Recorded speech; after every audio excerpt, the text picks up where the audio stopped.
Medication can cause my tinnitus? Have you ever started a new medication and then you started to notice ringing in your ears? And you're wondering, is this connected? Unfortunately, this is very possible. Some medication can cause tinnitus, make your existing tinnitus worse, or even cause balance problems.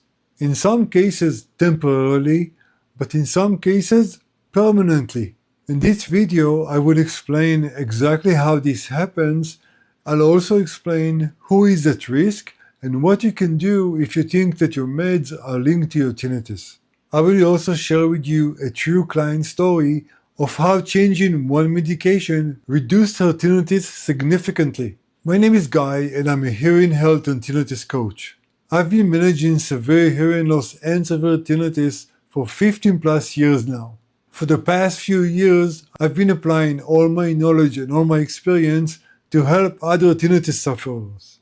Ototoxic simply means toxic to the ear. These drugs can literally damage the inner ear's hearing or balance system. This damage can sometimes be temporary or reversible, but in other cases, this is permanent damage. The inner ear contains delicate hair cells in the cochlea for hearing, of the vestibular system for balance. Ototoxic medication can harm either one of those systems or both. In a moment, I'm going to show you the medication categories most often involved, and you might be surprised by one that is sitting in your medicine cabinet right now. Not all side effects are equal. For example, certain antibiotics or chemotherapy drugs carry much higher risk of permanent hearing damage.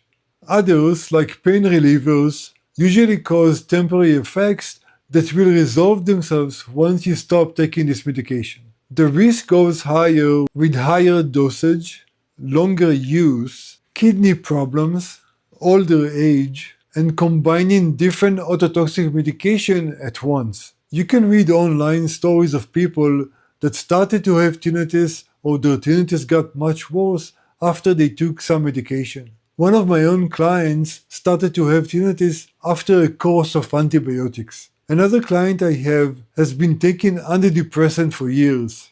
It turns out that the specific medication he was taking was causing his tinnitus to be worse. With his doctor's guidance, he switched to a different medication, and within a couple of weeks, his symptoms significantly subsided. So let's talk about the most common categories, and I'll explain exactly why each one of them can affect your ears. YouTube doesn't allow me to attach images to the comments. So on screen now, you will see a full list of these medications and the level of risk they carry with them. You can pause the video if you would like to review the entire list, but it's still a lot to take on as a screenshot. So what I'm going to do, if you want a clearer, much better breakdown of all these medication, I posted the full list and all the details on my free tinnitus community. You will find a link in the description below. On my community, you will also find other people just like us that are on their own tinnitus relief journey. I also shared many other resources for relaxation techniques, sound therapy, and so on. So the top categories to be aware of are the following. Pain and fever relievers. These include high dosage aspirin, ibuprofen, naproxen, and so on. Usually they are only a risk at high dosage or prolonged use. Aminoglycoside antibiotics. An example is gentamicin. These can actually cause permanent hearing loss and tinnitus, especially with longer courses. Platinum-based chemotherapy drugs. Examples are cisplatin and carboplatin. These require careful hearing monitoring. Antimalarials.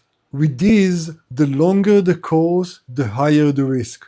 Now you might be thinking, great, but what am I to do if I'm already taking one of these? Let's talk about this right now. So what you can do. First is review your current medication list.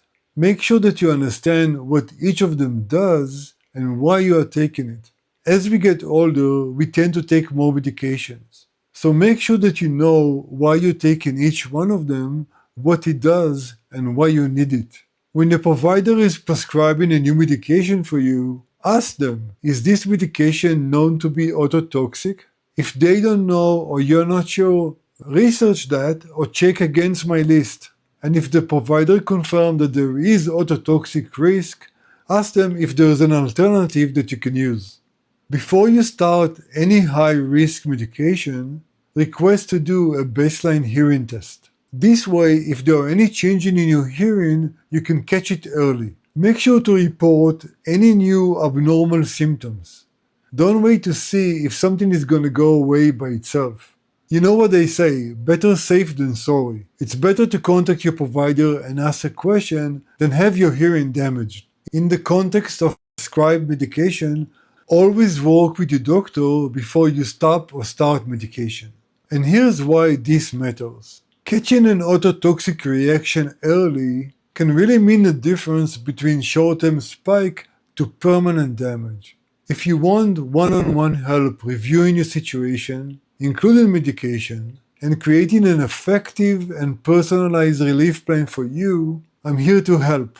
In the video description below, you will find a link where you can schedule a free strategy session with me that works for you as well. If you just learned that your tinnitus might be linked to a medication, or if you still don't know what is your tinnitus type, your next question is, what now? How can I get the most effective treatment for me? So watch that video here. It will help you figuring out the most effective relief plan for you. And if you want to avoid the most common mistake that keep people stuck, watch this video here that covers the most common tinnitus mistakes. I'll see you in these videos.